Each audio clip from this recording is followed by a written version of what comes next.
Thank you. Thank you. I appreciate you so much in your teachings. And I was just reading the Master's Handbook again a couple days ago, Illusions by Richard Bach, and I heard Jerry talk about it a lot, and it brought me to you. And I thought it was pure fiction when I read it 30 years ago, and I want it so badly to be true, and I went on this wild path around everything, wanting this, but Source just kept leading me all over my path of least resistance. There you go. You Yes. figured that out, because you're reaching for something that you're not quite in the receptive mode of, but you're in the receptive mode for something that will lead you to it, and then you're in the receptive mode for that, and then you're in the receptive mode for that. And so when we talk about your inner being knows where you are in relationship with where you want to be at all times, and knows the path of least resistance, and important to know, you've put all the resistance on the path. And your inner being isn't saying, oh, you shouldn't have put that resistance there. Instead, your inner being is saying, given the resistance that is there, how about this? How about this? How about this? Lovingly guiding you to where your inner being knows you want to be, given where you are. Isn't that just the best thing to understand ever? Yes. So it's been a wonderful adventure of a ride. I love my life so much.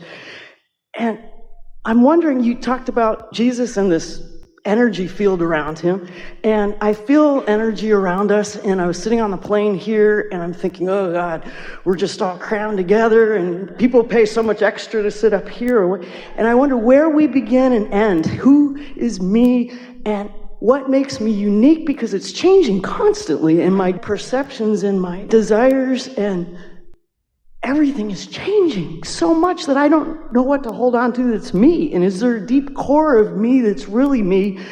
And is everybody out here just thought forms that I've created? And and how do we mix it up? And when we create with one another, what is this co-creation thing? And do we actually meld with each other in the physical world? Jerry and Esther, Jester. Do we become parts of each other in physical? Or are we just mirrors and thought forms? And is this... Yes, yes, and yes, and yes. You are melding before you come. So let's start with this. It's easier for you to hear. There is continual vibrational intertwining. And so to the degree that any one of you is in sync with who you really are, then that melding process is even more clearly orchestrated, because when you're tuned in, tapped in, turned on, those who occur to you and those that appear before you and those that you realize are in vibrational sync with that. That's why as you look around the world, you can see these pockets of well-being and these pockets of not well-being. Now, the important thing to realize is that everyone has control over achieving this before you begin to do your attracting. But so many people aren't consciously or deliberately reaching for thoughts and therefore accomplishing vibrations and therefore accomplishing a point of attraction and therefore controlling the kind of experiences that they're having with one another. So as you are moving about in your physical bodies, you are sometimes in same spaces, like moving through busy traffic or moving through busy downtown foot traffic, but you are not all vibrationally meshing with one another. The key to a really happy life is to be aware of and tending to only one vibrational caring, and that is, I want to be hooked up with me before I proceed. And if that is your intention, then whether you're on a crowded airplane or whether you're on a busy street, only those who are a vibrational match can be part of your experience, because there's this sort of thing going on. If you are in harmony, then off you go together. If you're not in harmony, then off you go. But our friend was talking a moment ago about empathizing. So this is what happens that is not beneficial to so many people. Instead of paying attention to their alignment with who they are, instead they're paying attention to all the other physicalities that are around them. And so they become empathetic and then vibrationally same with so much that's going on around them that they lose their connection with what really matters, and they become part of the crowd or the herd of what is not wanted. So now? But that's not really me. that gets mixed in with all of that. The real me is source. And perfectly said. And if the real you is with source, but the physical you is mixed in with something that your inner being hasn't come along with, how do you feel in the mixing? It doesn't feel good. It doesn't feel good. So you can tell who's at the party every time. That's why we've said over the years so many different ways of saying it. Get on your high-flying disc and then, or get into the vortex and then, get tuned in, tapped in, turned on, and then. In other words, let that be your priority and then proceed. But so often people are proceeding wanting that experience to take them there. You got to get there and then bring the experience to you. So how do we do these close interactions with people without morphing into them? You won't morph into anyone that you're not a vibrational match to. Law of attraction will not let that happen.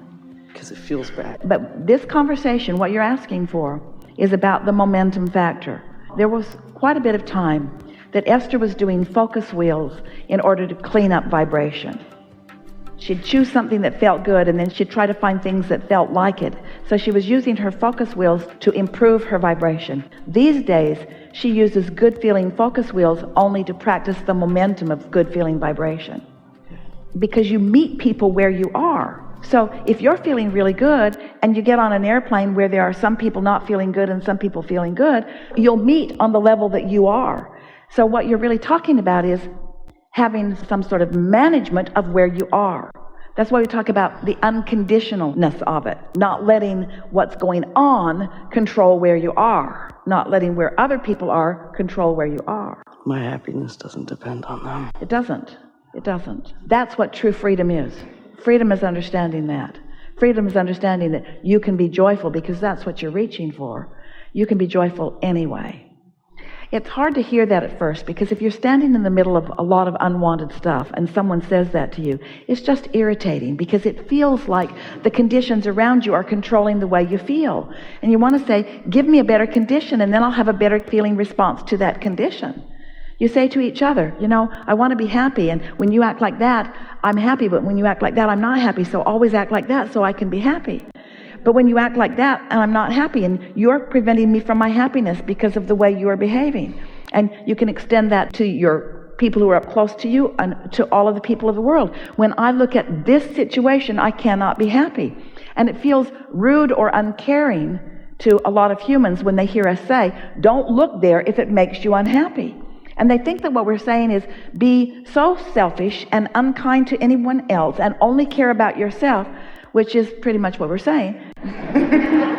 But what happens is, if you are selfish enough to care about what you're saying, so that you are consistently in sync with source energy, now when you think about them, you can help them. And now when you think about them, you don't join them empathetically in their misery. You see them compassionately from your alignment with source. And that is help.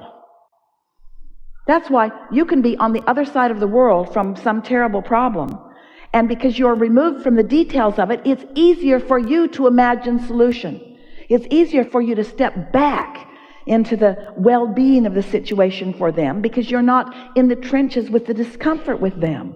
But your news media makes it difficult for you today to step back from anything. They want to bring you right into the same empathetic struggle that they're living. And when you're there, then you're just part of the struggle, which is what you were wanting to get at.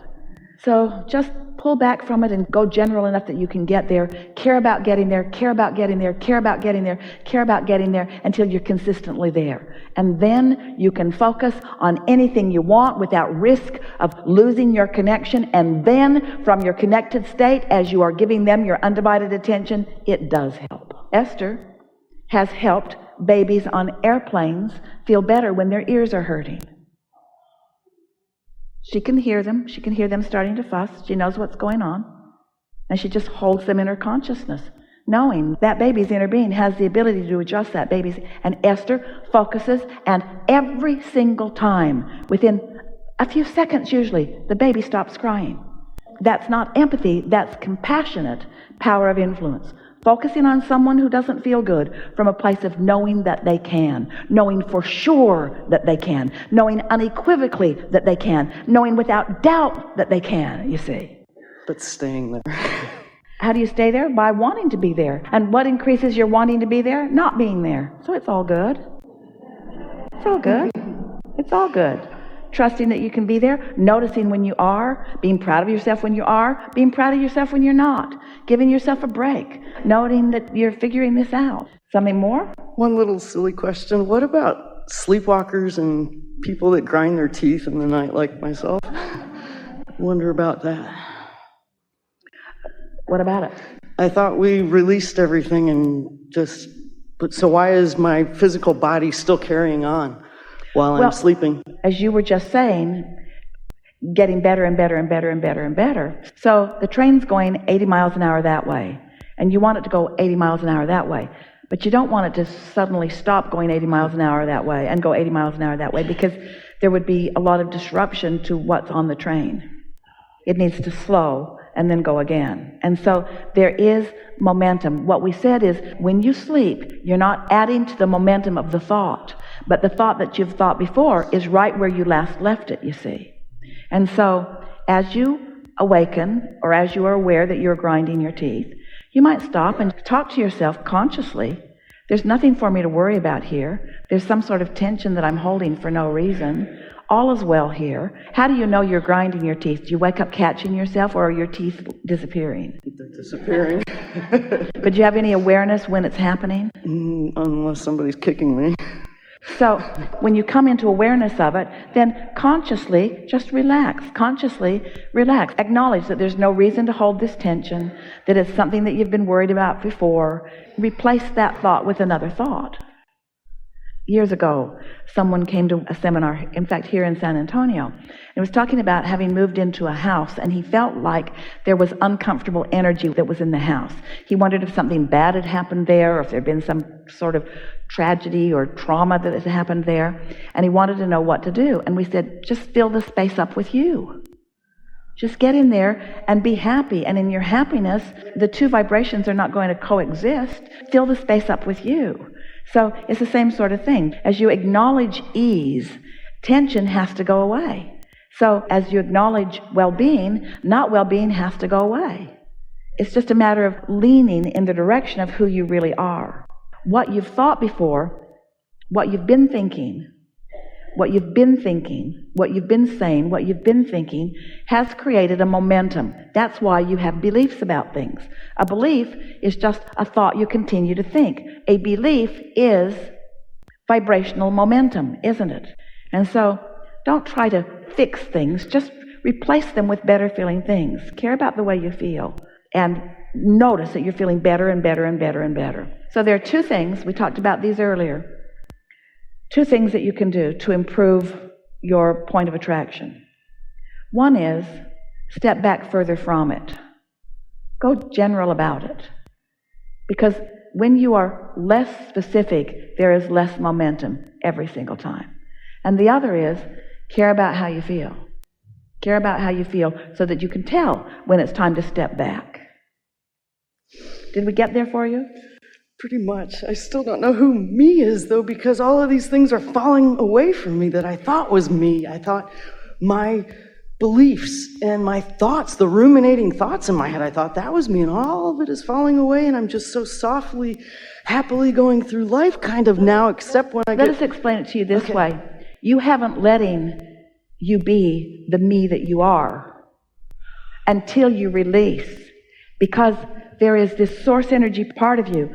All that you've ever known, and those who are aware of you that you don't even know, are focused here in this moment with you. And that's really who you are. That's what we meant when we said to our friend earlier that we are obsessed with you, in that we give you our undivided attention. So we're right here with you in every moment in time, focused upon what you're focused upon from our perspective, you see. And when you don't let that in, when you have negative emotion, you're not being you. When you are feeling great, that's when you know you're being you.